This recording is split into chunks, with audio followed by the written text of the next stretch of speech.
Hey YouTube, it's me.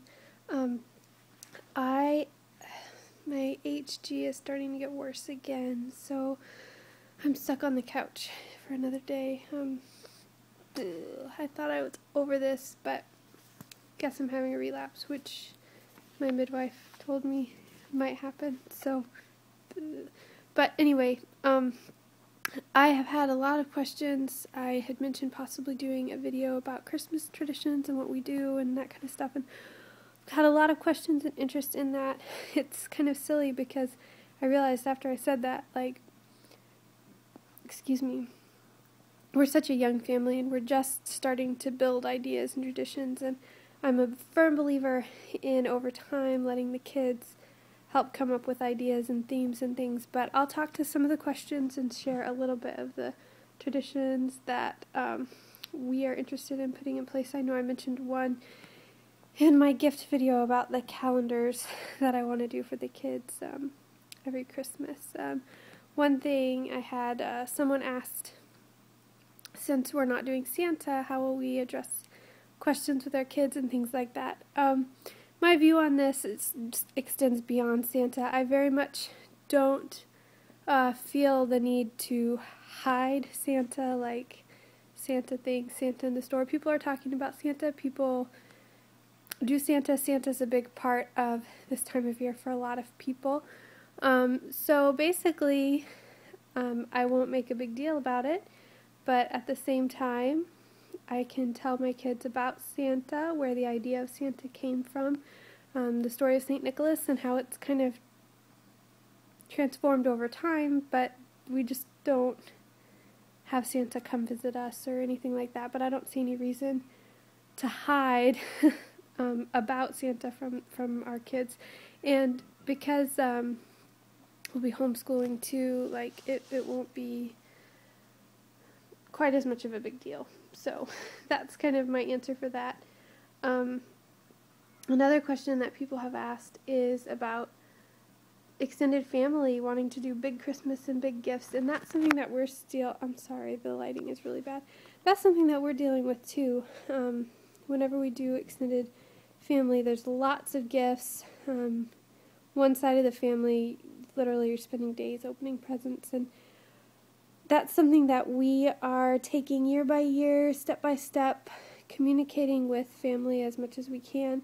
Obviously, when there's a big group of people getting together, there's only so much control that you can have over what is going on, and I just don't have much to offer on that, except we make it known, not in a rude way or anything, but we encourage fewer gifts and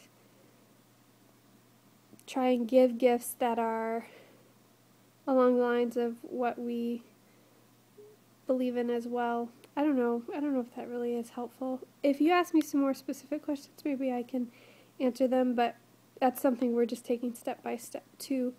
Someone asked about stockings. We do stockings, and that's kind of partially to help us keep our number of gifts down, because the stockings are kind of the big thing. Like, that's where we put most of the gifts, is in the stockings, and then they might have a few other things that don't fit in the stocking to open every year.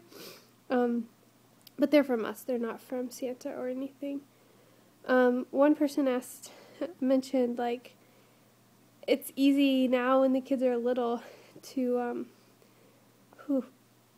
sorry guys, I don't feel very good. But it's easy now when the kids are little to not give a lot of gifts, but as they're around friends who are getting more gifts and things like that, and I think a lot of it is really figuring out what you want Christmas to be about and making Christmas special. And I don't know, this is a philosophy. I don't have older kids, so I can't say it's from experience, but I think it's something you have to take on an individual kid-by-kid basis, but chances are if you make Christmas really, really special and there's other things besides gifts that are really special for them, that's what Christmas will be about for them. I've noticed with kids, especially if you start at a young age, whatever you make holidays or anything about, that's what makes it special to them. And I think, too, just having a culture outside of Christmas time, other times of the year where there's not constant stuff and there's not a big focus on stuff. Because if you get a lot of stuff and make a lot of focus on commercialism and things throughout the year and then try and cut back at Christmas time, that might be confusing to them. So just the consistency of carrying that spirit throughout the year, I think, will help make it easier around Christmas time, because they won't value the stuff as much. Does that make sense? I don't know. As far as some traditions that we have, I really want, especially as the kids are older, every season to come up together with some kind of project we can work on for that holiday. It can be a service project, it can be anything, taking care of a neighbor more, getting to know someone, whatever. But I really want the kids to help and come up with that each year, and I don't want it to just be something we go do for a day, but to be something that we focus on throughout the season to kind of get our minds off of ourselves and hopefully use that oomph that we have from doing that at Christmas time to carry throughout the rest of the year, so that we just have a spirit of service always.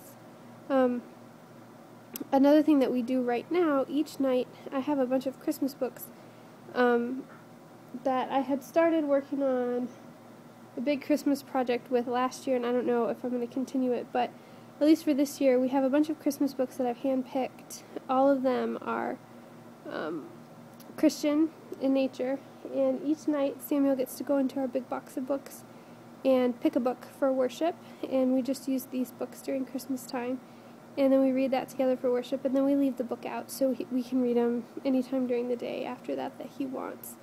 And I really like that. Another thing that I wanted to start this year, but we weren't able to start it because I've just been so sick, and we were so late putting the tree up and so much other things, but we have a very small tree. It's a 4-foot tree. It's all we need.